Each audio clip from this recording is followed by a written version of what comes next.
ಪ್ರಿಯ ವಿದ್ಯಾರ್ಥಿಗಳೇ, ತಮ್ಮೆಲ್ಲರಿಗೂ simplified mind ಭರವಸೆಯ ಅಕಾಡೆಮಿಗೆ ಪ್ರೀತಿಯ ಸ್ವಾಗತವನ್ನು ಹೇಳ್ತಾ 2026ನೇ ಸಾಲಿನ ದ್ವಿತೀಯ PUC ಪರೀಕ್ಷೆಯಲ್ಲಿ ಅತ್ಯಂತ ಯಶಸ್ವಿಯಾಗಿ ಎದುರಿಸಲಿಕ್ಕೆ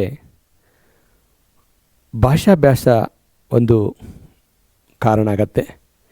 ಈ ಭಾಷೆಗೆ ಸಂಬಂಧಪಟ್ಟಿರ್ತಕ್ಕಂಥ 8 ಅಂಕಗಳಿಗೆ ಸಂಬಂಧಪಟ್ಟಂಥ ಮತ್ತು 100ಕ್ಕೆ 100 ಮಾಡುವಂಥ ವಿದ್ಯಾರ್ಥಿಗಳಿಗೆ ಭಾಳಷ್ಟು ಕೊನೆಯ ಕ್ಷಣದಲ್ಲಿ ಬರಿಬಹುದು ಅಂತ ಬಿಟ್ಟು ಬರೆಯದೇ ವಾಪಸ್ ಬರುವಂಥ ಸಮಯನೂ ಕೂಡ ಭಾಳಷ್ಟು ಇರುತ್ತೆ.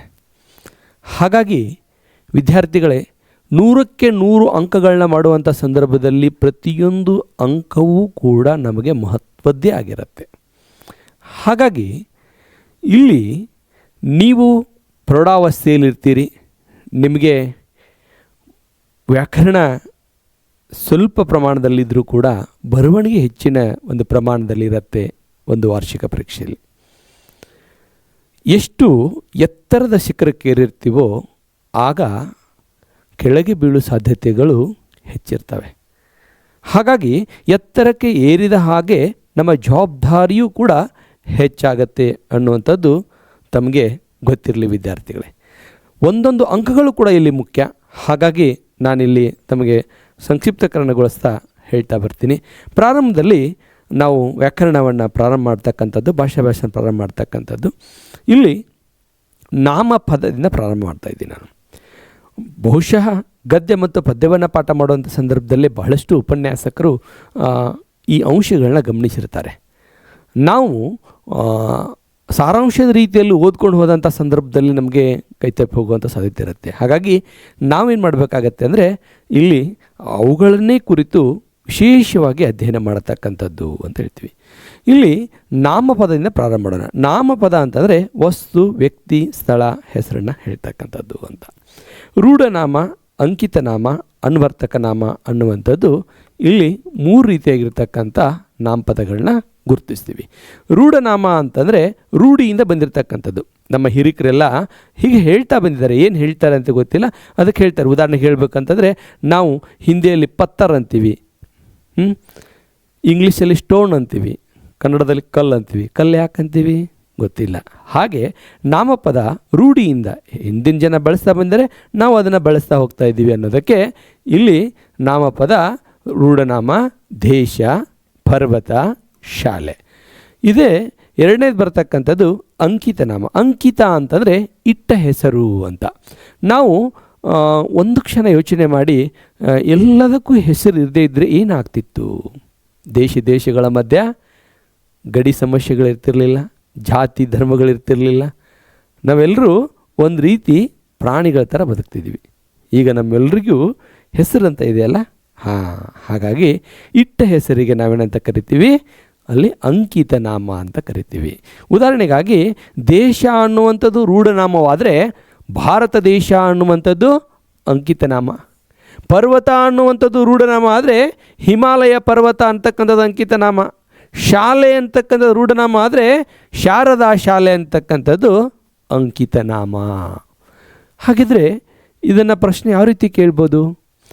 ಯಾವುದಾದರೂ 2 ಅಂಕಿತ ನಾಮಗಳನ್ನ ಬರೀರಿ ಅಂತ ನಿಮ್ಮ ವಿವೇಚನೆಗೆ ಬಿಡಬಹುದು. ನಂತರ ಬರ್ತಕ್ಕಂಥದ್ದು ಅನ್ವರ್ತಕ ನಾಮ. ಅರ್ಥಕ್ಕೆ ಅನುಗುಣವಾಗಿ ಬರೀತಕ್ಕಂಥದ್ದನ್ನು ಅನ್ವರ್ತಕ ನಾಮ ಅಂತ ಕರಿತೀವಿ. ಉದಾಹರಣೆಗಾಗಿ ಒಬ್ಬನಿಗೆ ಕಾಲಿಲ್ಲ, ನಾವು ಏನಂತ ಕರಿತೀವಿ? ಕುಂಟ ಅಂತ ಕರಿತೀವಿ. ಕಣ್ಣೇ ಕಾಣೋದಿಲ್ಲ, ಕುರುಡ ಅಂತೀವಿ. ಕೈ ಇಲ್ಲ, ಕೊಂಚ ಅಂತೀವಿ.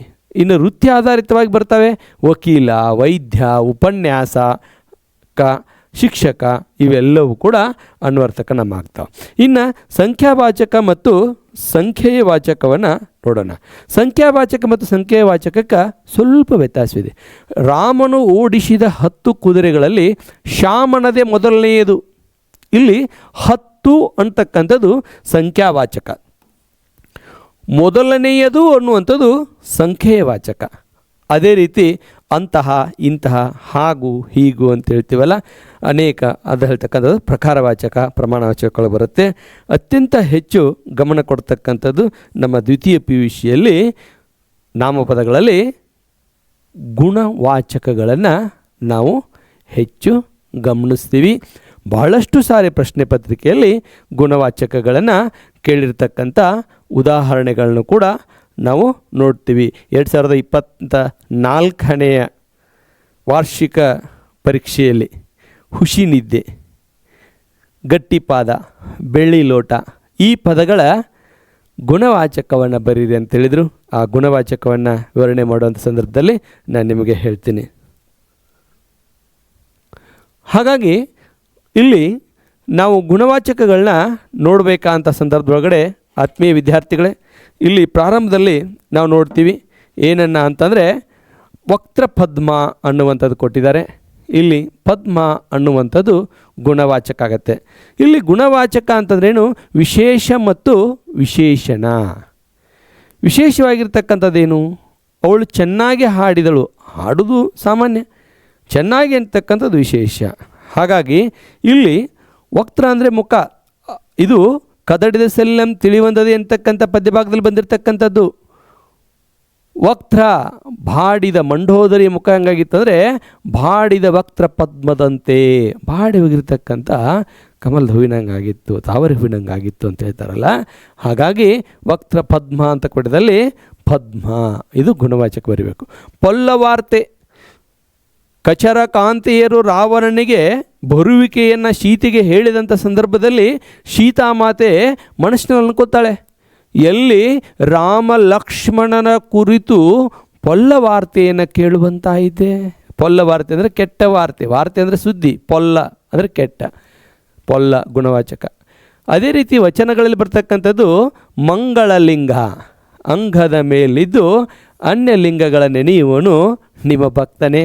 ಉಲ್ಲಿಂಗ ಪೆದ್ದಿಪ್ರಿಯ ವಿಶ್ವೇಶ್ವರ. ಲಘುವರ್ಥನದ ಲಘು 3ನೇ ಪದ್ಯದಲ್ಲಿ ಬರುತ್ತೆ ನೋಡಿ. ಘೋರ ಪಾತಕಿ ಘೋರ, ಸುಣ್ಣದ ಹರಳು ಜನಪದ, ಹಡೆದವ್ವ ಹಡೆದ, ರಸಬಳ್ಳಿ ರಸ, ಹೆಮ್ಮರ ಹಿರಿದು, ದುರ್ಗಂಧ ಧುರ್. ವಿದ್ಯಾರ್ಥಿಗಳೇ ಇನ್ನೊಂದು ಗಮನಿಸಿ, ಈ ಧುರ್ ಅನ್ನುವಂಥ ಪದ ಬರೆಯುವಂಥ ಸಂದರ್ಭದಲ್ಲಿ ಕೆಲವೊಂದು ಸಾರಿ ಏನಾಗತ್ತಪ್ಪ ಅಂತಂದರೆ ನಿಮಗೆ ಅದನ್ನು ಧುರ್ ಅಂತ ಅಷ್ಟೇ ಬರೆದ್ರೂ ಕೂಡ ಕೊಡ್ತಾರೆ. ಆದರೆ ಅವರೊಳಗಡೆ ನೀವು ಕೆಟ್ಟ ಅಂತ ಬರೆದ್ರೆ ಇನ್ನೂ ಚೆನ್ನಾಗಿರುತ್ತೆ ಅಂತ ವಿಚಾರ. ದುರ್ಗಂಧ ಅಂದರೆ ಕೆಟ್ಟ ವಾಸನೆ ಅಂತ ಹೇಳ್ತೀವಲ್ಲ, ಅದಕ್ಕೆ ಇಲ್ಲಿ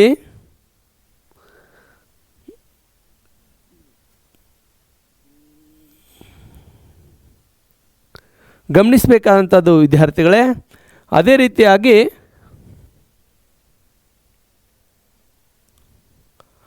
ಭಿನ್ನಾಣದ ಮಾತು.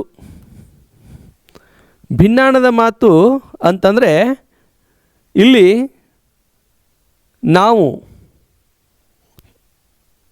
ಪದ್ಯದಲ್ಲಿ ಕಾಣ್ತಕ್ಕಂಥದ್ದು, ಜಾಲಿಯ ಮರದಂತೆ ಧರೆಯೋಳು ದುರ್ಜನರು, ಅಲ್ಲಿ ಭಿನ್ನಾಣದ ಮಾತು ಭಿನ್ನಾಣ.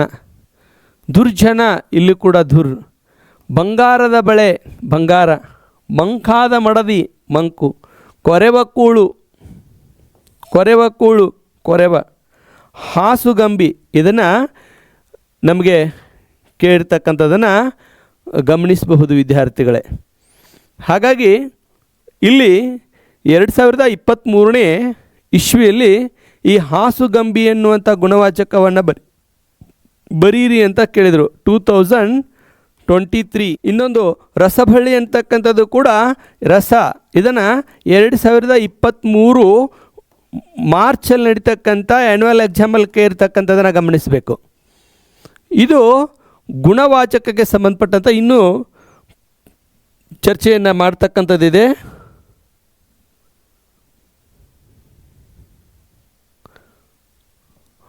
ಹಾಗೆ ಈ ಗುಣವಾಚಕವನ್ನು ಇಷ್ಟನ್ನು ನೋಡ್ಕೊಳ್ಳೋ ಸಂದರ್ಭದಲ್ಲಿ ವಿಭಕ್ತಿ ಪ್ರತ್ಯಯಗಳನ್ನ ಕೂಡ ಒಂದಿಷ್ಟು ನೋಡ್ಕೊಳ್ಳೋಣ. ಬಹುಶಃ ನಮಗೆ ವಿಭಕ್ತಿ ಪ್ರತ್ಯಯ ಅನ್ನುವಂಥದ್ದು ನಾಮಪದಕ್ಕೆ ಸಂಬಂಧಪಟ್ಟಂಥದ್ದು. ನಾಮಪದದ ಮೂಲ ರೂಪಕ್ಕೆ ನಾಮ ಪ್ರಕೃತಿ ಅಂತ ಕರಿತೀವಿ. ನಾಮ ಪ್ರಕೃತಿಗೆ ಪ್ರತ್ಯಯಗಳು ಸೇರಿದಾಗ ವಿಭಕ್ತಿ ಪ್ರತ್ಯಯಗಳಾಗ್ತವೆ. ಬಹಳಷ್ಟು ಬಾರಿ ಪ್ರಶ್ನೆ ಪತ್ರಿಕೆಯನ್ನು ನೋಡಿದಾಗ ನಮಗೆ ಕೊಟ್ಟರೆ ಹಳೆಗನ್ನಡ ವಿಭಕ್ತಿ ಪ್ರತ್ಯಯ ಕೊಡ್ತಿದ್ರು, ಇಲ್ಲ ಅಂತಂದರೆ ಹೊಸಗನ್ನಡ ವಿಭಕ್ತಿ ಪ್ರತ್ಯಯನ ಕೊಡ್ತಿದ್ರು. ಆದರೆ ಈಗೇನು ಮಾಡ್ತಾ ಇದ್ದಾರಪ್ಪ ಅಂತಂದರೆ ಚೌಚೌಬಾತ್ ಮಾಡ್ತಿದ್ದಾರೆ. ಬೇಕಾದ 3 ಕೊಟ್ಟು 2ಕ್ಕೆ ಬರೀರಿ ಅಂತ ಕೇಳಿದಾಗ 2 ಹೊಸಗನ್ನಡ ಕೊಡ್ತಾರೆ, 1 ಹಳೆಗನ್ನಡ ಕೊಡ್ತಾರೆ.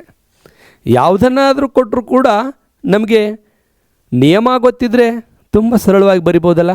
ಒಂದು ಮಾತಿದೆ, ಒಬ್ಬ ಸಮುದ್ರದ ತಟದಲ್ಲಿ ಕೂತಂಥ ವ್ಯಕ್ತಿಗೆ, ಹಸಿದಂತಹ ವ್ಯಕ್ತಿಗೆ ನಾವು ಸಮುದ್ರಕ್ಕೆ ಇಳಿದು ಒಂದು ಮೀನನ್ನು ಹಿಡಿದು ಕೊಟ್ಟರೆ ಅವನ 1 ದಿನದ ಹೊಟ್ಟೆ ತುಂಬಬಹುದು. ಆದರೆ ಅದೇ ವ್ಯಕ್ತಿಗೆ ಮೀನನ್ನು ಹಿಡಿಯುವಂತಹ ಒಂದು ಕಲೆಯನ್ನು ಕಲಿಸಿಕೊಟ್ಬಿಟ್ರೆ ಆತ ಜೀವನ ಪೂರ್ತಿ ತಿಂದ್ಕೊಂಡು ಬದುಕ್ತಾನೆ. ಹಾಗೆ ವ್ಯಾಕರಣ ಅನ್ನೋದು ಏನು ಅಂತಂದರೆ, ನಾವು ಮುಖ್ಯವಾಗಿ ನಿಯಮಗಳನ್ನು ಗುರ್ತು ಹಿಡಿದ್ರೆ ಎಂಥದ್ದೇ ಪ್ರಶ್ನೆ ಬಂದರೂ ಸರಾಗವಾಗಿ ಗುರುತಿಸ್ಬೋದು. ಇಲ್ಲಿ ವ್ಯಾಕರಣದ ನಿಯಮಗಳು ನಾವು ಗುರ್ತ ಮಾಡ್ಕೊಂಡ್ಬಿಟ್ರೆ, ತಿಳ್ಕೊಂಡ್ಬಿಟ್ರೆ ನಮಗೆ ಹಳೆಗನ್ನಡ ಆದರೂ ಕೇಳಿ, ಹೊಸಗನ್ನಡ ಆದ್ರೂ ಕೇಳಿ. ಹಾಗಿದ್ರೆ ನಾವು ಏನನ್ನು ಗುರ್ತಿಡಬೇಕು? ಹೊಸಗನ್ನಡ ವಿಭಕ್ತಿ ಮತ್ತು ಪ್ರತ್ಯಯಗಳು ಯಾವುವು? ನಿಮಗೆ ಕೇಳ್ತಾರೆ ವಿಭಕ್ತಿ ಮತ್ತು ಪ್ರತ್ಯಯ ಬರೀರಿ ಅಂತಾರೆ. ಇಲ್ಲಿ ವಿಭಕ್ತಿ ಪ್ರತ್ಯಯ ಎರಡೂ ಒಂದೇ ಅಲ್ಲ. ವಿಭಕ್ತಿ ಅಂದರೆ ಪ್ರಥಮ, ದ್ವಿತೀಯ, ತೃತೀಯ, ಚತುರ್ಥಿ, ಪಂಚಮಿ, ಷಷ್ಠಿ, ಸಪ್ತಮಿ, ಸಂಬೋಧನಾ. ಇದು ವಿಭಕ್ತಿ. ಹೊಸಗನ್ನಡದಲ್ಲೂ ಹಾಗೆ ಹೇಳ್ತೀವಿ, ಹಳೆಗನ್ನಡದಲ್ಲೂ ಹಾಗೆ ಹೇಳ್ತೀವಿ. ಪ್ರತ್ಯಯಗಳ ಮಾತ್ರ ಬದಲಾವಣೆ ಆಗುತ್ತೆ. ಹೊಸಗನ್ನಡ ವಿಭಕ್ತಿ ಪ್ರತ್ಯಯಲ್ಲಿ ಪ್ರಥಮ ಉ ಆದರೆ ಹಳೆಗನ್ನಡದಲ್ಲಿ ಮ ವ್ಯಂಜನ.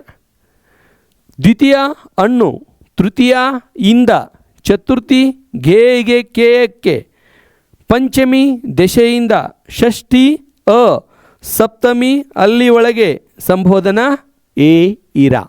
ಇನ್ನು ಹಳೆಗನ್ನಡ ವಿಭಕ್ತಿ ಪ್ರತ್ಯಯಲ್ಲಿ ಪ್ರಥಮ ಅಂ, ಕ್ಷಮೆ ಇರಲಿ, ಪ್ರಥಮ ಮ, ದ್ವಿತೀಯ ಅಂ, ತೃತೀಯ ಇತ್ತಣಿಂ, ಚತುರ್ಥಿ ಘೇಗೆ ಕೇಯಕ್ಕೆ, ಪಂಚಮಿ ಅತ್ತನಿಂ ಅತ್ತನಿಂದೆ, ಷಷ್ಠಿ ಅ, ಸಪ್ತಮಿ ಓಳ್. ಹಾಗೆ ಇಲ್ಲಿ ಕೇಳ್ತಾರೆ. ಯಾವ ರೀತಿ ಕೇಳ್ತಾರೆ ಅಂತ ನಾನು ಡಿಸ್ಕಷನನ್ನು ಮಾಡ್ತೀನಿ ನಿಮಗೆ, ಯಾವ ರೀತಿ ಕೇಳ್ತಾರೆ ಅಂಥೇಳಿ. ಹಾಗಾಗಿ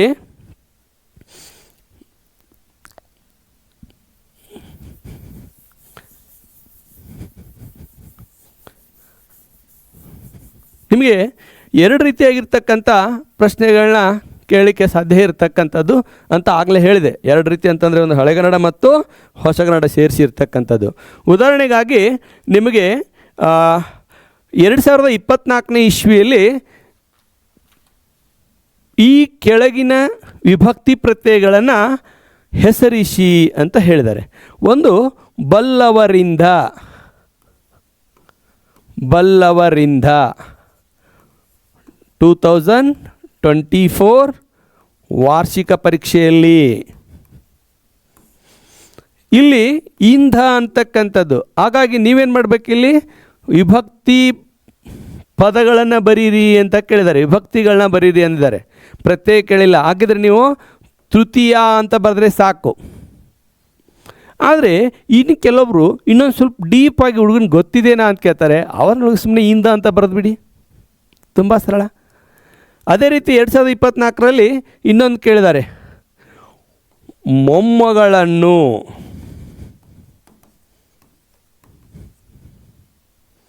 ಇಲ್ಲಿ ಅಣ್ಣು ದ್ವಿತೀಯ,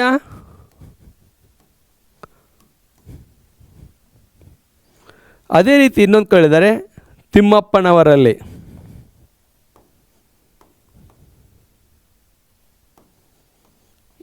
ಇಲ್ಲಿ ಅಲ್ಲಿ, ಸಪ್ತಮಿ ವಿಭಕ್ತಿ ಪ್ರತ್ಯಯ. ವಿದ್ಯಾರ್ಥಿಗಳೇ ಇಲ್ಲಿ ಗಮನಿಸಿ, ಸುಮ್ಮನೆ ಯಾವುದೋ ಕೇಳೋದಿಲ್ಲ, ನಿಮ್ಮ ಪಠ್ಯಕ್ಕೆ ಸಂಬಂಧಪಟ್ಟಿದ್ದಂಥ ನನಗೆ ಕೇಳ್ತಾರೆ. ಬಲ್ಲವರಿಂದ ಕಲಿತು ಪಗೆ ಬಾಲಕಣೆ ಬರೀತಕ್ಕಂಥ ಪದ್ಯ. ಒಂದು ಹೂ ಹೆಚ್ಚಿಗೆ ಇಡ್ತೀನಿ ಮೊಮ್ಮಗಳನ್ನು, ತಿಮ್ಮಪ್ಪರವರಲ್ಲಿ ಮುಟ್ಟಿಸಿಕೊಂಡವನು ಗದ್ಯ ಭಾಗ. ಹೀಗೆ ಕೇಳುವಂಥದ್ದನ್ನು ನಾವು ಗಮನಿಸ್ತೀವಿ.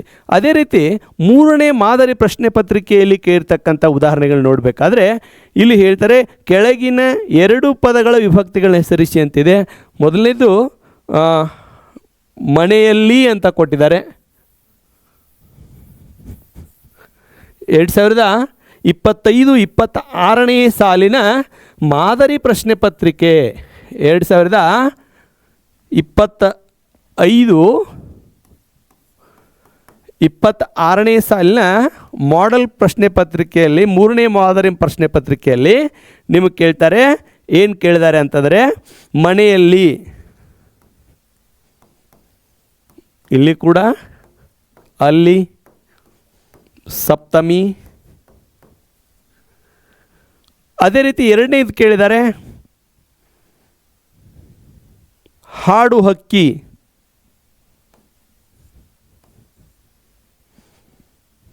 ಕ್ಷಮೆ ಇರಲಿ, ಹರೆಯಕ್ಕೆ, ಹರೆಯಕ್ಕೆ ಬೇರೆ ಹೊತ್ತೆ, ಬೆಳಗು ಜಾವ, ಅಕ್ಕೆ, ಚತುರ್ಥಿ. ಕೊನೆಯದು ಇನ್ನೊಂದು ಕೇಳಿದ್ದಾರೆ ನಲ್ಗತೆಯಂ. ಆಗಲೇ ಹೇಳಿದಲ್ಲಿ ನಿಮಗೆ ಚೌಚೌಬಾತ್, ನಲ್ಗತೆಯಂ, ತಿರುಳುಗನ್ನಡದ ಬೆಳ್ನುಡಿ, ದ್ವಿತೀಯ ವಿಭಕ್ತಿ ಪ್ರತ್ಯಯ. ಇದು 2025-26ನೇ ಸಾಲಿನ ಮಾದರಿ ಪ್ರಶ್ನೆ ಪತ್ರಿಕೆಯಲ್ಲಿ ಕೇಳಿರ್ತಕ್ಕಂಥ ವಿಭಕ್ತಿ ಪ್ರತ್ಯಯಗಳನ್ನ ನಾವು ಗಮನಿಸ್ತೀವಿ. ಹಾಗೆ ಇದಾದ ನಂತರ ಮುಂದೆ ಹೋಗ್ತಕ್ಕಂಥದ್ದು ವ್ಯಾಕರಣ ಭಾಗ. ನಾವು ಇಲ್ಲಿ ಕಾಲಗಳನ್ನು ನೋಡ್ತಾ ಹೋಗಬೇಕು, ಅಂದರೆ ಕ್ರಿಯಾಪದವನ್ನು ನೋಡ್ತಾ ಹೋಗಬೇಕು. ನಾಮಪದದ ಮೂಲ ರೂಪಕ್ಕೆ ನಾಮ ಪ್ರಕೃತಿ ಅಂತ ಹೇಗೆ ಕರಿತೀವಲ್ಲ, ಕ್ರಿಯಾಪದ ಮೂಲ ರೂಪಕ್ಕೆ ಕ್ರಿಯಾ ಪ್ರಕೃತಿ ಅಥವಾ ಧಾತು ಅಂತ ಕರೀತಾರೆ. ಹಾಗಾಗಿ ನಿಮಗೆ ಈ ಧಾತುಗಳ ಮೇಲೆ ಯಾವ ರೀತಿಯಾಗಿರ್ತಕ್ಕಂಥ ಪ್ರಶ್ನೆಗಳು ಬರಬಹುದು ಅನ್ನುವಂಥದ್ದನ್ನು ನೋಡಬೇಕಾದ್ರೆ 2024ನೇ ಪ್ರಶ್ನೆ ಪತ್ರಿಕೆಯನ್ನು ತೆಗೆದುಕೊಂಡ ಸಂದರ್ಭದಲ್ಲಿ ಕೆಳಗಿನ 2 ಪದಗಳ ಧಾತುವನ್ನು ಬರೀರಿ ಅಂತ ಕೇಳ್ತಾರೆ. ಇಲ್ಲಿ 2024ನೇ ವಾರ್ಷಿಕ ಪ್ರಶ್ನೆ ಪತ್ರಿಕೆಯಲ್ಲಿ ಕೆಳಗಿನ 2 ಪದಗಳ ಧಾತುವನ್ನು ಬರೀರಿ ಅಂತ ಕೇಳ್ತಾರೆ. ಯಾವುದನ್ನು ಕೇಳ್ತಾರೆ ಅಂತ ನೋಡೋಣ. ಮೊದಲನೇದು ನಿಮಗೆ ಗೊತ್ತಿರಲಿ, ನಲಿಯುತ್ತ. 2024ರ ಆ್ಯನ್ಯುವಲ್ ಧಾತು ಬರೀರಿ ಅಂತಾರೆ, ನಲಿಯುತ್ತ. ನೀವೇನು ಬರೀಬೇಕು? ನಲಿ. ನಿಮಗೆ ಇನ್ನೊಂದು ಗೊತ್ತಿರಲಿ ವಿದ್ಯಾರ್ಥಿಗಳೇ, ಒಂದು ಕ್ರಿಯಾಪದ ಆಗಬೇಕಾದ್ರಲ್ಲಿ 3 ರೂಪಗಳಿರ್ತವೆ. ಉದಾಹರಣೆಗಾಗಿ ಇಲ್ಲಿ ಬರೆದನು ಅಂತಕ್ಕಂಥದ್ದು ಒಂದು ಕ್ರಿಯಾಪದ ಅಂತ ತಿಳ್ಕೊಳ್ಳಿ. ಬರೆಯುತ್ತೇನೆ ಅನ್ನುವಂಥ ಒಂದು ಕ್ರಿಯಾಪದ ಇದೆ. ಇಲ್ಲಿ ಬರೆ ಅಂತಕ್ಕಂಥದ್ದು ಇದು ಧಾತು. ಉತ್ತ ಅಂತಕ್ಕಂಥದ್ದು ಕಾಲಸೂಚಕ ಪ್ರತ್ಯಯ. ಆಣೆ ಅಂತಕ್ಕಂಥದ್ದು ಆಖ್ಯಾತ ಪ್ರತ್ಯಯ. ಹಾಗಾಗಿ ಸುಮ್ಮನೆ ಕ್ರಿಯಾಪದ ಆಗಿರೋದಿಲ್ಲ. ಆ ಕ್ರಿಯಾಪದದಲ್ಲಿ 3 ಅಂಶಗಳನ್ನು ನಾವು ಗಮನಿಸಿರಬೇಕಾಗ್ತದೆ. ಇಲ್ಲಿ ಮುಖ್ಯವಾಗಿ ನಾವು ಗಮನಿಸಬೇಕಾಗಿರ್ತಕ್ಕಂಥದ್ದು ಏನು ಅಂತಂದರೆ ಕ್ರಿಯಾಪದದ ಮೂಲ ರೂಪ. ಒಂದು ಕ್ರಿಯಾಪದ ಕೊಡ್ತಾರೆ ನಮಗಿಲ್ಲಿ, ಆ ಕ್ರಿಯಾಪದ ಮೂಲ ರೂಪ ಬರಿ ಅಂತ ಕೇಳ್ತಾರೆ. 2024 ಕೇಳ್ತಕ್ಕಂಥದ್ದು ನಲಿಯುತ್ತ ಅಂತಕ್ಕಂಥದ್ರಲ್ಲಿ ನಾವೇನು ಮಾಡ್ತೀವಿ, ನಲಿಯುತ್ತ ಅನ್ನುವಂಥದ್ದನ್ನು ನಲಿಯುತ್ತ, ಇಲ್ಲಿ ನಲಿ ಅಂತ ಬರೆದ್ರೆ ಸಾಕು ಕ್ರಿಯಾಪದ, ನಲಿ. ಎರಡನೇದು ಕೇಳ್ತಾರೆ ಓಡುವರು. ಎರಡನೇದು ಅದೇ 2024ನೇ ಓಡುವರು, ಓಡು. ಮೂರನೇದು ಕೇಳ್ತಾರೆ ಬರೆಯುವರು. ನೋಡಿ, ಮೂರನೇದು ಬರೆಯುವರು, ಬರೆ, ಬರೆ, ನಲಿ, ಓಡು. 2024ರ ಪ್ರಶ್ನೆ ಪತ್ರಿಕೆಯಲ್ಲಿ ಕೇಳಿರ್ತಕ್ಕಂಥ ಈ ಕ್ರಿಯಾಪದಗಳನ್ನ ನಾವು ನೋಡ್ತಿದ್ದೀವಿ. ಹಾಗಾಗಿ ಭಾಳ ಸರಳ ಇದು. ನೀವು ಕ್ರಿಯಾಪದದ ಮೂಲ ರೂಪ ಅಷ್ಟೇ. ಅದು ಕ್ರಿಯಾಪದ ಅಂದರೆ ಏನು ಅಂತ ಗೊತ್ತಾರೆ, ಮೂಲ ರೂಪ ನಿಮ್ಗೆ ಗೊತ್ತಾಗತ್ತೆ. ನಿಮ್ಮನ್ನೇನು ಸ್ವಲ್ಪ ದ್ವಂದ್ವ ಕೇಳ್ಬೋದು, ಧಾತುವನ್ನು ಬರೀರಿ ಅಂತ ಕೇಳ್ಬೋದು, ಇಲ್ಲ ಕ್ರಿಯಾಪದ ಮೂಲ ರೂಪ ಬರೀರಿ ಅಂತ ಕೇಳ್ಬೋದು. ಅಳಿಯ ಅಲ್ಲ ಮಗಳ ಗಂಡ. ಧಾತು ಅಂತ ಬರೀದೆ ಅಂದರೆ ಅಳಿಯ, ಇಲ್ಲ ಇವ ನಮ್ಮ ಮಗಳ ಗಂಡ ಅಂತ ಪರಿಚಯಿಸ್ಕೊಟ್ರೆ ಅದು ಕ್ರಿಯಾಪದ ಮೂಲ ರೂಪ. ಇನ್ನು ಕ್ರಿಯಾಪದದಲ್ಲಿ ಮುಖ್ಯವಾಗಿರ್ತಕ್ಕಂಥದ್ದು ನಾವು ಕ್ರಿಯಾಪದದ ರೂಪಗಳನ್ನ ನೋಡ್ತೀವಿ. ಕ್ರಿಯಾಪದ ರೂಪಗಳಲ್ಲಿ 3 ರೀತಿಯಾಗಿರ್ತಕ್ಕಂಥ ರೂಪಗಳು: ವಿಧ್ಯಾರ್ಥಕ, ಸಂಭವನಾರ್ಥಕ ಮತ್ತು ನಿಷೇಧಾರ್ಥಕ ಅಂತ. ಈ ವಿದ್ಯಾರ್ಥಕ ಅಂತಕ್ಕಂಥ ನಾವು SSLC ಅಂತಲ್ಲಿ ಕಲ್ತಿರ್ತೀವಿ. ಅಲಿ ಅಂತಕ್ಕಂಥ ಪ್ರತ್ಯಯ ಬತ್ತು, ದೇವರನಿಗೆ ಒಳ್ಳೆಯದನ್ನು ಮಾಡಲಿ, ಅವನಿಗೆ ಶುಭ ಹಾರೈಸ್ತೀವಿ, ನಿನಗೆ ಶುಭವಾಗಲಿ, ಅವನು ವಿಜಯಶಾಲಿಯಾಗಲಿ, ಅವನು ಈ ಪಂದ್ಯ ಗೆಲ್ಲಲಿ. ಅಲಿ ಅಂತಕ್ಕಂಥ ಪ್ರತ್ಯಯ ಬತ್ತಂದರೆ ಅದು ವಿದ್ಯಾರ್ಥಕ. ಅಲಿ ಆಜ್ಞೆ ಮಾಡುವಾಗ ಅವಳು ಅವಳು ಹಾಡನ್ನು ಹಾಡಲಿ, ಅವಳು ನೃತ್ಯ ಮಾಡಲಿ, ನೀನು ಕತೆ ಹೇಳಲಿ, ಅವಳು ಅವನು ಹೇಳಲಿ. ಆಜ್ಞೆ ಮಾಡುವಂಥ ಸಂದರ್ಭದಲ್ಲೂ ಕೂಡ ನಾವು ವಿದ್ಯಾರ್ಥಕ ಬಳಸ್ತೀವಿ. ಇನ್ನು ಸಂಭವನಾರ್ಥಕಗಳು ಅಂತ ಹೇಳ್ತೀವಿ. ಇಲ್ಲಿ ಸಂಭವನಾರ್ಥಕಗಳು ಅಂತಂದಾಗ ಸಂಭವ ಅಂದರೆ ಭವಿಷ್ಯತ್ ಕಾಲ ಇದ್ದಾಗೆ ನಾವು ಬಹುದು ಹಚ್ತೀವಿ, ಹೌದಾ? ಈ ಬಹುದು ಹಚ್ತಿದ್ರೆ ಈ ಬಹುದು ಅಂತಕ್ಕಂಥದ್ದು ಏನಿದು? ನಾವು ಆಡು ನುಡಿ ಹೇಳ್ತಕ್ಕಂಥದ್ದು. ನಾಳೆ ಊರಿಂದ ಅಣ್ಣ ಬರಬಹುದು, ಬಹುದು ಹಚ್ತೀವಿ, ಆದರೆ ಗ್ರಂಥಸ್ಥ ರೂಪ ಅಲ್ಲ. ಇಲ್ಲಿ ಸಂಭವನಾರ್ಥಕ ಏನು ಬರುತ್ತೆ ಅಂದರೆ ಬಂಧಾನು, ನೋಡ್ಯಾನು, ಹೇಳ್ಯಾನು, ಕೇಳ್ಯಾನು, ಈ ರೀತಿ ಸಂಭವನಾರ್ಥಕಗಳು. ನಡಿಬೋದು, ನಡಿಲಿಕ್ಕಿಲ್ಲ, ಬರ್ಬೋದು, ಬರದೇ ಇರ್ಬೋದು. ಬಂದಾನು, ನೋಡಾನು, ಹೇಳ್ಯಾರು, ಈ ರೀತಿ ಸಂಭವನಾರ್ಥಕ. ಹೆಚ್ಚು ದ್ವಿತೀಯ PUC ಹಂತದಲ್ಲಿ ನಿಮಗೆ ಕೇಳಿರ್ತಕ್ಕಂಥದ್ದನ್ನು ನಾವು ನೋಡಬೇಕಾದ್ರೆ ನಿಷೇಧಾರ್ಥಕ ಪದಗಳನ್ನು ಹೆಚ್ಚು ಕೇಳಿದ್ದಾರೆ. ಕ್ರಿಯಾಪದ ರೂಪದಲ್ಲಿ ಈ ನಿಷೇಧಾರ್ಥಕಗಳನ್ನ ಬಹಳಷ್ಟು ಬಾರಿ ಕೇಳಿದ್ದಾರೆ. ನಿಷೇಧಾರ್ಥಕಗಳನ್ನ ಭಾಳಷ್ಟು ಬಾರಿ ಕೇಳಿದ್ದಾರೆ ಅಂತಂದಾಗ ಈ ನಿಷೇಧಾರ್ಥಕಗಳಲ್ಲಿ ನಾನು ಹೇಳಬೇಕಂತ ಸಂದರ್ಭದಲ್ಲಿ ನಿಷೇಧ ಅಂತಂದರೆ ಕ್ರಿಯೆ ನಡೀಲಿಲ್ಲ ಅಂತ ಅಷ್ಟೇ. ನಾವು ದಿಲ್ಲಿಸ್ತೀವಿ, ಬರುವುದಿಲ್ಲ, ಹೋಗೋದಿಲ್ಲ. ಕೆಲವೊಂದು ಕಡೆ ಬೆಳಗಾವಿ ವಿಭಾಗ ಕಡೆ ಹೋದರೆ ನೀವು ಬಂದಿರ್ಕಿಲ್ಲ, ಹೋಗಿರ್ಕಿಲ್ಲ ಅಂತಾರೆ. ಇದು ಗ್ರಂಥಸ್ಥ ರೂಪ ಅಲ್ಲ. ನಿಷೇಧಾರ್ಥಕವನ್ನು ಬರೆಯುವಾಗ ನಾವು ಇಲ್ಲಿ ಪರೀಕ್ಷೆ, ಇದು ರಾಜ್ಯಾದ್ಯಂತ ಒಂದೇ ರೀತಿಯಾಗಿರ್ತಕ್ಕಂಥ, ಯಾಕಂದರೆ ನಾವು ಬರೆದಂಥ ಉತ್ತರ ಪತ್ರಿಕೆ ಯಾವ ಜಿಲ್ಲೆಯ ಮೌಲ್ಯಮಾಪಕರ ಬಳಿ ಹೋಗುತ್ತೆ ಅಂತ ನಮ್ಗೆ ಗೊತ್ತಿಲ್ಲ. ದಕ್ಷಿಣ ಕನ್ನಡದವ್ರ ಕಡೆನೂ ಮೌಲ್ಯಮಾಪನಕ್ಕೆ ಹೋಗ್ಬೋದು, ಉತ್ತರ ಕರ್ನಾಟಕದವ್ರ ಕಡೆನೂ ಮೌಲ್ಯಮಾಪಕ ಹೋಗ್ಬೋದು. ವಿಭಾಗವಾರು ಮೌಲ್ಯಮಾಪನ ಮಾಡೋದರಿಂದ ಜಿಲ್ಲೆಗಳ ಜಿಲ್ಲೆಗಳಲ್ಲಿ ಮೌಲ್ಯಮಾಪನಕ್ಕೆ ಹೋಗುತ್ತೆ. ಹಾಗಾಗಿ ನಾವು ಬಳಸುವಂಥದ್ದು ಆಡು ನುಡಿ ವ್ಯಾಕರಣ ಆಗೋದಿಲ್ಲ. ಯಾಕಂದರೆ ಕನ್ನಡ ಒಂದು ಶಾಸ್ತ್ರೀಯ ಭಾಷೆ. ಸುಮಾರು 2000 ವರ್ಷಗಳಷ್ಟು ಸುದೀರ್ಘ ಇತಿಹಾಸವನ್ನು ಒಳತಕ್ಕಂಥ ಭಾಷೆ ಕನ್ನಡ. ಅದೊಂದು ಶಾಸ್ತ್ರ, ಒಂದು ನಿಯಮ, ಒಂದು ಪದ್ಧತಿ ಅನುಗುಣವಾಗಿ ರಚನೆ ಆಗಿದ್ದಕ್ಕೆ ಅದು ಎಲ್ಲ ಕಡೆ ಒಂದೇ ಇರಬೇಕಂತಕ್ಕಂಥದ್ದು. ಇಲ್ಲಿ ನಿಷೇಧ ಅಂದರೆ ಕ್ರಿಯೆ ನಡೆಯೋದಿಲ್ಲ. ಇಲ್ಲಿ ವಾಹನ ನಿಲುಗಡೆ ನಿಷೇಧಿಸಲಾಗಿದೆ. ವಾಹನ ನಿಲುಗಡೆ ನಿಷೇಧ, ವಾಹನ ನಿಲ್ಲಿಸಬೇಡಿ ಅಂತ ಅರ್ಥ. ಇಲ್ಲಿ ಧೂಮಪಾನ ನಿಷೇಧಿಸಲಾಗಿದೆ, ಹೌದಾ? ಈ ನಿಷೇಧಿಸಲಾಗಿದೆ ಅಂತಕ್ಕಂಥ ಏನು ಕೇಳ್ತಾರೆ ಇಲ್ಲಿ ನೋಡಿ. 2023 ವಾರ್ಷಿಕ ಪರೀಕ್ಷೆಯಲ್ಲಿ ಕೇಳಿದರು, ಹೋಗಳು ನಿಷೇಧಾರ್ಥಕ ರೂಪ ಅಂತ ಕೇಳಿದರು. ಹೋಗುವಳು ಕ್ರಿಯಾಪದ ಕೊಟ್ಟಿದ್ರು ಅವರು. ಆಮೇಲೆ ನಿಮಗೆ ಹೇಳ್ತೀನಿ ನಾನು. ಇಲ್ಲಿ ನೋಡ್ರಿ, ಹೋಗುವಳು, ಹೋಗಳು. ಅದೇ ರೀತಿ ಬರೆವನು,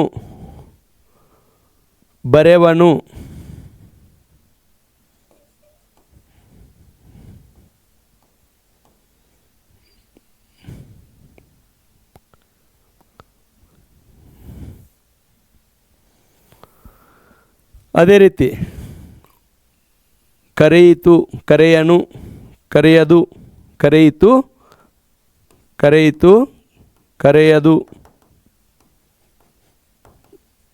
ಈ ಥರ ಇಲ್ಲಿ ನಿಷೇಧಾರ್ಥಕಗಳನ್ನ ನಾವು ಗಮನಿಸಬೇಕಾಗ್ತದೆ. ಆಮೇಲೆ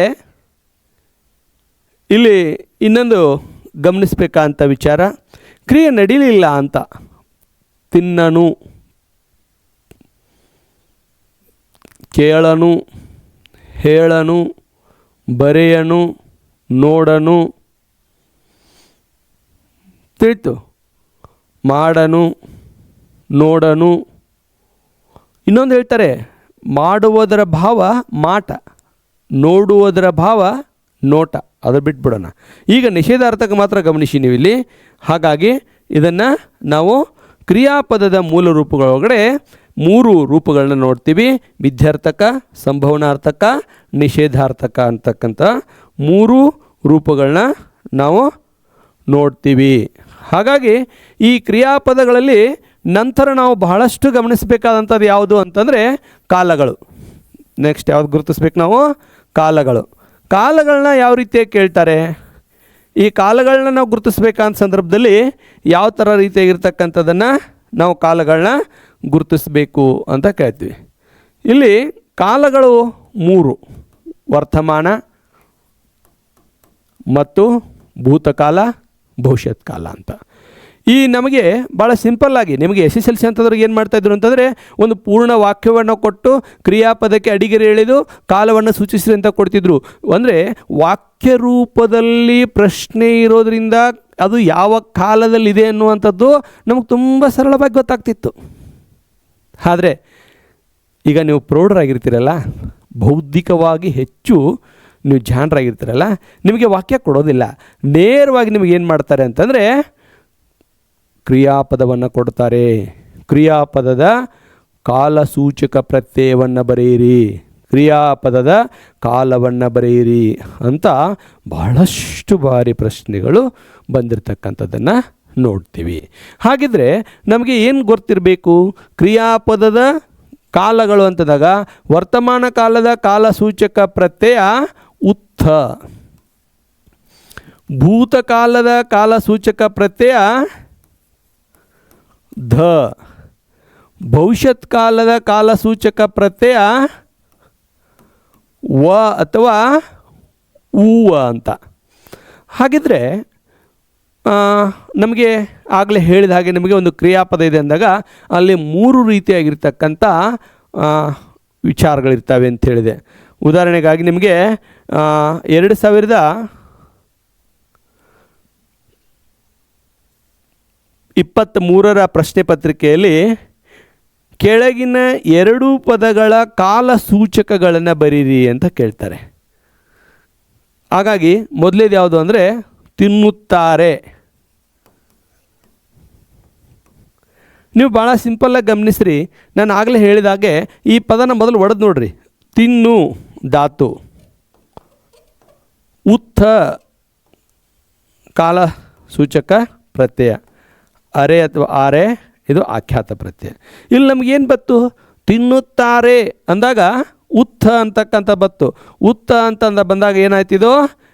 ನಮಗೆ ವರ್ತಮಾನ ಕಾಲದ ಕಾಲ ಸೂಚಕ ಪ್ರತ್ಯಯ. ತಿನ್ನುತ್ತಾರೆ ವರ್ತಮಾನ ಕಾಲದ ಕಾಲಸೂಚಕ ಪ್ರತ್ಯಯ. ವರ್ತಮಾನ ಕಾಲ ಅಂತ ಬರೀರಿ, ಬ್ರಕೆಟ್ನ್ಯಾಗ ಉತ್ತ ಅಂತ ಬರೀರಿ, ಏನು ತಪ್ಪಿಲ್ಲ. ವರ್ತಮಾನ ಕಾಲ ಕಾಲಸೂಚಕ ಪ್ರತ್ಯಯ ಅಂತ ಬರೆದು ಉತ್ತ ಅಂತ ಬರೀರಿ. ಇನ್ನೊಂದನ್ನು ಕೇಳಿದರೆ ಬರುವರು. ಇದೇ 2023 ಏನು ಕೇಳ್ತಾರೆ ಅಂತಂದರೆ ಬರುವರು.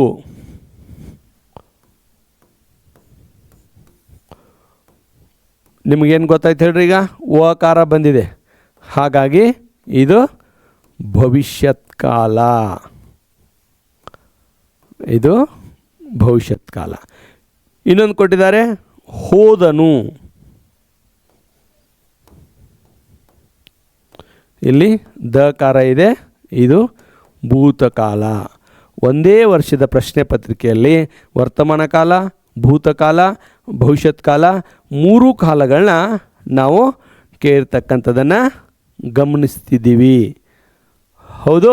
ಅದೇ ರೀತಿ 2025-26ನೇ ಸಾಲಿನ 2025-26ನೇ ಸಾಲಿನ ಮಾದರಿ ಪ್ರಶ್ನೆ ಪತ್ರಿಕೆಯಲ್ಲಿ 2025-26ನೇ ಸಾಲಿನ 3ನೇ ಮಾದರಿ ಪ್ರಶ್ನೆ ಪತ್ರಿಕೆಯಲ್ಲಿ ಮಾಡೆಲ್ ಕ್ವಶನ್ ಪೇಪರಲ್ಲಿ ಕೇಳ್ತಾರೆ, ಕಾಲಗಳನ್ನು ಸೂಚಿಸಿರಿ ಅಂತ ಕೇಳಿದ್ದಾರೆ. ಹೌದಾ?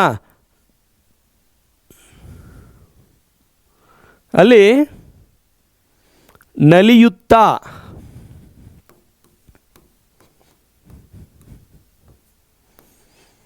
ಉತ್ಥ ವರ್ತಮಾನ ಕಾಲ ಸೂಚಕ ಪ್ರತ್ಯಯ.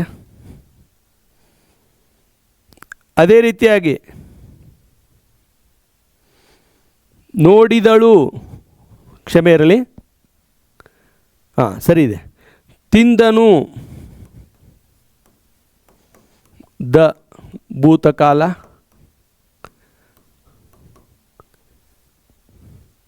ನೋಡಿದಳು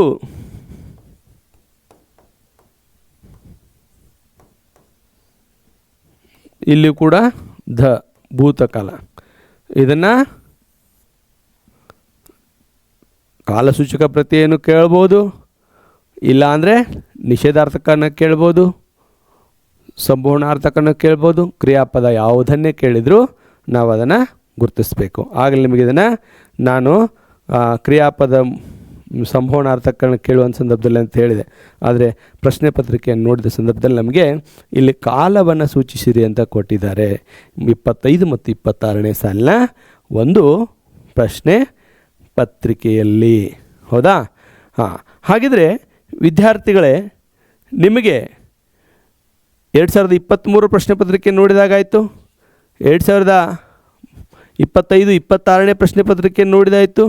ಅದೇ ರೀತಿ 2024ರಲ್ಲೂ ಕೂಡ ನಾವು ಕೇಳ್ತಕ್ಕಂಥದ್ದನ್ನು ಗಮನಿಸಬಹುದು. ಇದನ್ನು ಮತ್ತೆ ಇಲ್ಲಿ ಪುನರಾವರ್ತನೆ ಆಗಿದೆ. ಹೋದನು ಅನ್ನುವಂಥದ್ದು ಕೇಳಿದ್ದಾರೆ 2024ರ ವಾರ್ಷಿಕ ಪರೀಕ್ಷೆಯಲ್ಲಿ.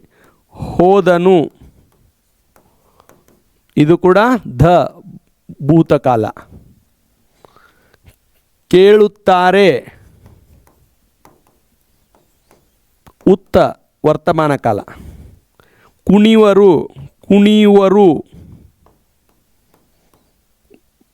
ಭವಿಷ್ಯತ್ ಕಾಲ.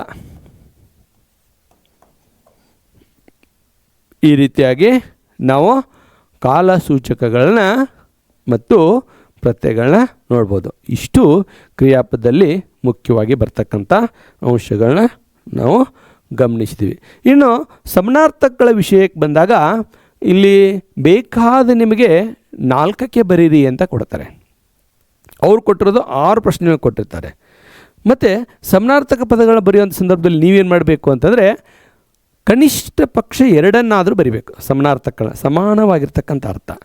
ಉದಾಹರಣೆಗಾಗಿ ಕೊಟ್ಟಿದ್ದಾರೆ ನೋಡಿ, ಇಲ್ಲಿ ನಿಮಗೆ ಚಂದ್ರ, ಶಶಿ, ಇಂದು, ಶಶಾಂಕ, ವಿಧು ಅಂತ ಇದೆ.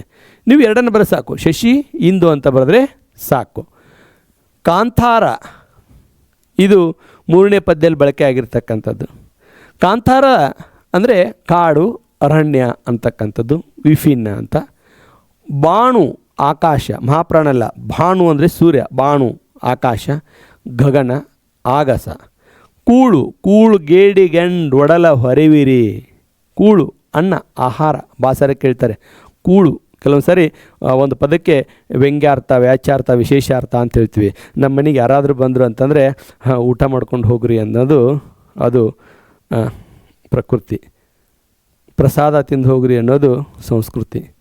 ಬಂದಿರಲ್ಲ ಕೂಳು ತಿಂದು ಹೋಗ್ರಿ ವಿಕೃತಿ. ಹಾಗಾಗಿ ಈ ಕೂಳು ಅನ್ನೋದು ವ್ಯಂಗ್ಯಾರ್ಥದಲ್ಲಿ ನಾವು ಬಳಸ್ತೀವಿ.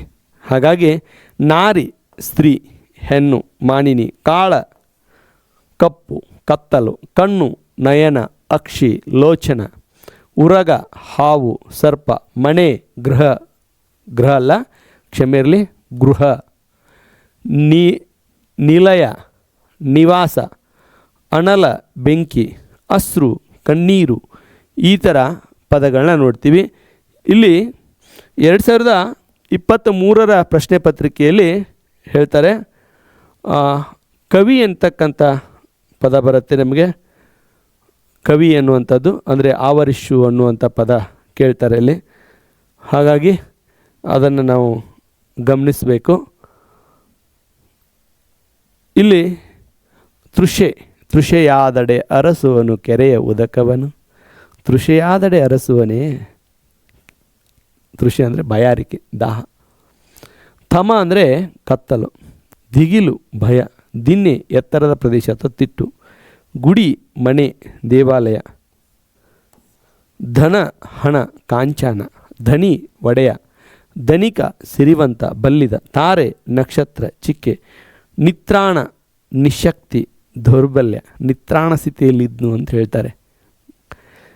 ಪಥ ಧಾರಿ, ಪ್ರಮೋದವನ ಸಂತೋಷ. ಅದೇ ರೀತಿ ಪುಷ್ಪ ಪರಿಮಳ, ನೋಡಿ ಪರಿಮಳ ಅಂದರೆ ಸುವಾಸನೆ ಸುಗಂಧ, ಪುಷ್ಪ ಅಂದರೆ ಕುಸುಮ ಹೂ, ಬಂಗಾರ ಸುವರ್ಣ ಚಿನ್ನ, ಬಾಲಕ ತರುಣ ಹುಡುಗ, ಮರ ವೃಕ್ಷ, ಮಾಹೆ ಮಾಸ, ಮಾರ ಮನ್ಮಥ ಕಾಮಮದನ ಕೇಳ್ಬೋದು ಬಹುಶಃ. ಮಾರ ಬೆಳಗು ಜಾವ ಪದ್ಯದಲ್ಲಿ ಸಂಬಂಧಪಟ್ಟಂಥದ್ದು. ಮರ್ಕಟ ಮಂಗ, ವಲ್ಲಭ ಹೆಂಡತಿ, ಪತಿ, ವ್ಯಗ್ರ ಕೋಪ, ಸಮರ ಯುದ್ಧ ಕದನ, ಆ ರೀತಿ ಬರ್ತಾರೆ. ಅದೇ ರೀತಿ ಕರ್ಮ ಕೆಲಸ, ಹಂದೆಯ ಕೈಯಲ್ಲಿ ಚಂದ್ರಾಯುಧ ಫಲವೇನು ಹೇಳಿ, ನಂಜು ವಿಷ, ಡಂಬಕ ಹೋಗು, ಬಿನ್ನಾಣ ವಯ್ಯಾರ, ಉದಕ ನೀರು, ಪಂಕ ಕೆಸರು, ಕರ ತೆರಿಗೆ, ಕೈ, ಗುರು ಹಿರಿದು, ನರ ಅರ್ಜುನ ಕೇಳ್ತಾರೆ. ನರ ಅಂದರೆ ಅರ್ಜುನ, ಇನ್ನೊಂದು ಮನುಷ್ಯನ ರಕ್ತನಾಳ. ಹೌದು. ಅದೇ ರೀತಿ ಗಂಡ ರೈವರು, ಗಂಡ ಪತಿ, ಗಂಡಾಂತರ ಅಪಾಯ. ಇಲ್ಲಿ ನಾನಾರ್ಥಕಕ್ಕೆ ಬಂದೀವಿ ನಾವೀಗ, ಸ್ವಲ್ಪ ಅರ್ಥ ಮಾಡ್ಕೊಳ್ಳಿ ವಿದ್ಯಾರ್ಥಿಗಳೇ. ಸಮಾನಾರ್ಥಕ ಪದಗಳನ್ನ ನೋಡ್ಬೇಕಂತ ಸಂದರ್ಭದಲ್ಲಿ ನಾವು ಎರಡೆರಡು ಪದಗಳನ್ನ ಬಳಸ್ತಕ್ಕಂಥದ್ದನ್ನು ನೋಡ್ತೀವಿ. ಇಲ್ಲಿ ಈ ನಂತರ ಬರ್ತಕ್ಕಂಥದ್ದು ಏನು ಅಂತಂದರೆ ನಮಗೆ ನಾನಾರ್ಥಕಗಳನ್ನ ಬರೆಯೋದು ಅಂತ. ಹಾಗಾದರೆ ಸಮಾನಾರ್ಥಕ ಪದಗಳ ಪ್ರಶ್ನೆಗಳನ್ನ ಕೇಳಿಲ್ವಾ? ಕೇಳಿದ್ದಾರೆ. 2023 ಪ್ರಶ್ನೆ ಪತ್ರಿಕೆಯಲ್ಲಿ ಅರಿ ಅನ್ನುವಂಥ ಪದದ ಸಮಾನಾರ್ಥಕ ಕೇಳಿದ್ದಾರೆ. ಅರಿ ಅಂತಂದರೆ ಒಂದು ಶತ್ರು, ಇನ್ನೊಂದು ತಿಳಿದುಕೋ ಅಂತ. ಕವಿ ಮೋಡ ಕವಿಯಿತು ಆವರಿಸು, ಕವಿ ಇನ್ನೊಂದು ಸಾಹಿತಿ ಅಂತ. ಹಾಗೆ ಇಲ್ಲಿ ನಾನಾರ್ಥಕಗಳನ್ನ 2023 ಕೇಳಿದ್ದಾರೆ. ಆ ನಾನಾರ್ಥಕಗಳನ್ನ ಕೇಳೋ ಸಂದರ್ಭ ನೋಡ್ಕೊತ ಹೋಗೋಣ. ಇಲ್ಲಿ ನಾನಾರ್ಥಕ ಅಂದರೆ ಏನಂದರೆ ಒಂದು ಪದಕ್ಕೆ ವಿಭಿನ್ನವಾಗಿರ್ತಕ್ಕಂಥ ಅರ್ಥ, ಒಂದು ಪದಕ್ಕೆ ಬೇರೆ ಬೇರೆ ರೀತಿಯಲ್ಲಿ ಅರ್ಥ. ಕರಿ ಅನ್ನುವಂಥ ಪದ ಇದೆ, ಕಪ್ಪು ಅಂತ ಒಂದು ಅರ್ಥ ಇದೆ. ಕರಿಯ ನಿತ್ತಡೆವಲ್ಲೆ, ಸಿರಿಯ ನಿತ್ತಡೆವಲ್ಲೆ. ಅಲ್ಲಿ ಕರಿ ಅಂತಂದರೆ ನಮಗೆ ಏನಾಗತ್ತೆ, ನಾವು ಏನನ್ನ ಗಮನಿಸ್ತೀವಿ, ಒಂದು ಕರಿ ಅಂದರೆ ಆಣೆ ಅಂತ ಹೇಳ್ತೀವಿ, ಇನ್ನೊಂದು ಕರಿ ಅಂತಂದರೆ ನಮಗೆ ಕಪ್ಪು ಅಂತಲೂ ಅರ್ಥ ಬರುತ್ತೆ. ಇಲ್ಲಿ ಸೂಳ್ ಅನ್ನುವಂಥ ಪದ ಇದೆ ನೋಡಿ. ಸೂಳ್ ಅಂದರೆ ಇದು ಕದಡಿದ ಸೆಲ್ಲಂ ತಿಳಿವಂದಿದೆ ಪದ್ಯಭಾಗದಲ್ಲಿ ಬಂದಿರತಕ್ಕಂಥದ್ದು. ಬಹುರೂಪಿಣಿ ವಿದ್ಯೆಯನ್ನು ಪಡೆದುಕೊಂಡ ನಂತರ ರಾವಣ ಜೀನ ಭವನವನ್ನು 3 ಸುತ್ತು ಪ್ರದಕ್ಷಿಣೆಯನ್ನು ಹಾಕ್ತಾನೆ ಅಂತ. 3 ಕಾಲ ಸೂಳ್, ಸರದಿ, ಅವಕಾಶ, ಕಾಲ. ಭಾಳ ಚೆಂದಿದೆ. ಮಹಾಭಾರತದಲ್ಲಿ ದುರ್ಯೋಧನ ಭೀಷ್ಮಾಚಾರ್ಯರಿಗೆ ನಾಯಕತ್ವದ ಪಟ್ಟವನ್ನು ಕಟ್ಟಿದಾಗ ಯಂಗ್ ಆ್ಯಂಡ್ ಎನರ್ಜೆಟಿಕ್ ಆಗಿರ್ತಕ್ಕಂಥ ಕರ್ಣ ದುರ್ಯೋಧನ ಕೇಳ್ತಾನೆ, ಹೋಗಿ ಹೋಗಿ ಹೋಗಿ ವಯಸ್ಸಾಗಿರ್ತಕ್ಕಂಥ ಆ ಮುದುಕನಿ ಕಟ್ತಾ ಇದೆಯಲ್ಲಪ್ಪ, ಗೆಲ್ಲಬೇಕು ಹೇಗೆ ದುರ್ಯೋಧನ? ಈ ಮಾತು ಭೀಷ್ಮಾಚಾರ್ಯರ ಕಿವಿಗೆ ತಲುಪತ್ತೆ. ಆಗ ಭೀಷ್ಮಾಚಾರ್ಯರು ಹೇಳ್ತಾರೆ, ಸಿಂಹ ಮುದಿಯಾದ ಮಾತ್ರಕ್ಕೆ ಹಸಿವೆಯಾದಾಗ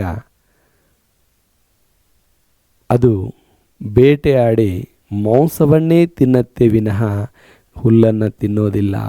ಹಾಗೆ ಯುದ್ಧ ಭೂಮಿಯಲ್ಲಿ ನಿನಗೂ ಒಂದು ಸಮಯ ಬರುತ್ತೆ, ನಾನು ಅದನ್ನು ನೋಡ್ತೀನಿ. ಸೂಳು ಪಡೆಯ ಲಪ್ಪದು ಮಹಾಜಿರಂಗದೊಳ್ ಸರದಿ, ನಿಂದು ಸರದಿ ಬರುತ್ತೆ ಅಂತ ಹೇಳ್ತಾನೆ. ಹಾಗಾಗಿ ಸೂಳು ಅಂದರೆ ಸರದಿ, ಅವಕಾಶ, ಕಾಲ.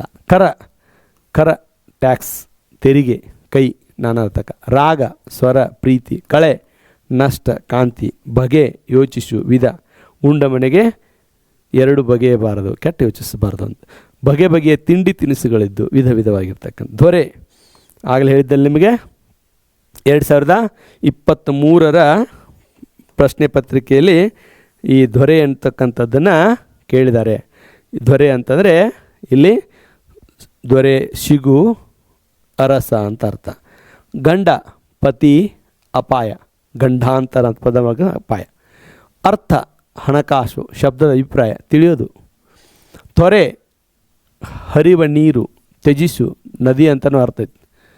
ತೊರೆ ಅಂದರೆ ತ್ಯಜಿಸು, ಇನ್ನೊಂದು ಹರಿಯುವ ನೀರಿಗೆ ನದಿ ಅಂತ ಕರಿತೀವಿ. ನೆನೆ ಒದ್ದೆಯಾಗು, ಸ್ಮರಿಸು. ಲಘು ಚಿಕ್ಕದು, ಹಗುರ. ಗುರು ಹಿರಿದು, ನರ ಅರ್ಜುನ ಮನುಷ್ಯನ ರಕ್ತನಾಳ, ಸಂಜ್ಞೆ. ಅರಿ ಆಗಲೇ ಕೇಳಿದಂತ ಹೇಳಿದ್ರೆ ನನಗೆ ಅರಿ. ಇದನ್ನು ಕೂಡ ಏನು ಮಾಡಿದ್ದಾರೆ 2023ರಲ್ಲಿ ಪ್ರಶ್ನೆ ಪತ್ರಿಕೆಯಲ್ಲಿ ಕೇಳಿರ್ತಕ್ಕಂಥ ತಿಳಿ ಮತ್ತು ಶತ್ರು ಅಂತಕ್ಕಂಥದ್ದನ್ನು. ಹೌದು, ಅದೇ ರೀತಿಯಾಗಿ ನಾವು ನೋಡ್ತೀವಿ ಮಡಿ, ನಿರ್ಮಲ ಚಿತ್ತವೇ ನಿಜವಾದ ಮಡಿ. ನಿರ್ಮಲ ಸಾವು, ಹೊಳೆ. ನದಿ ಮಿನುಗು. ತೆರ ರೀತಿ ದಕ್ಷಿಣೆ. ಸಾರು ಪ್ರಚಾರ ಮಾಡು, ತಿಳಿಸಾರು. ನಾರು ಎಳೆ, ದುರ್ಗಂಧದ ಬೀರು. ರಸ ಸಾರ ದ್ರವ. ಪರಿ ರೀತಿ ಹರಿ. ಕೊನೆ ಅಂತ್ಯ ಕೊಂಚಲು. ತಿಳಿ ಕಲಿ. ನಿರ್ಮಲ ಹಿಂಡು ಗುಂಪು ಹಿಚುಕು. ಎಡೆ ನೈವೇದ್ಯ ಅವಕಾಶ ಪಕ್ಷ. ಹೊಳೆ ಕಲಿ ಅರಿತುಕೋ. ಪರಾಕ್ರಮ ಕಲಿಯುಗ ಅಂತ ಹೇಳ್ತೀವಿ. ಮರ್ಯಾದೆ ಗೌರವ ಮಿತಿ ಮತ್ತು ಅಂಕ. ಇದು ನೋಡ್ತೀವಿ. ಅದೇ ರೀತಿ ನಾನತ್ತೊಳಗೆ ಬಟ್ಟೆ ಭಾಳ ಸಾಕು ಕೇಳಿದ್ದಾರೆ. ಬಟ್ಟೆ ಇದನ್ನು ವಾರ್ಷಿಕ ಪರೀಕ್ಷೆಯಲ್ಲಿ ಭಾಳ ಕೇಳಿದ ಲಕ್ಷ ಕೊಡಿ. ಬಟ್ಟೆ ಅಂದರೆ ಧಾರಿ, ಇನ್ನೊಂದು ಬಟ್ಟೆ ಅಂದರೆ ವಸ್ತ್ರ. ಭಾಳ ಸಾರಿ ಕೇಳಿದರೆ. ವೆರಿ ವೆರಿ ವೆರಿ ಇಂಪಾರ್ಟೆಂಟ್ ಇದು.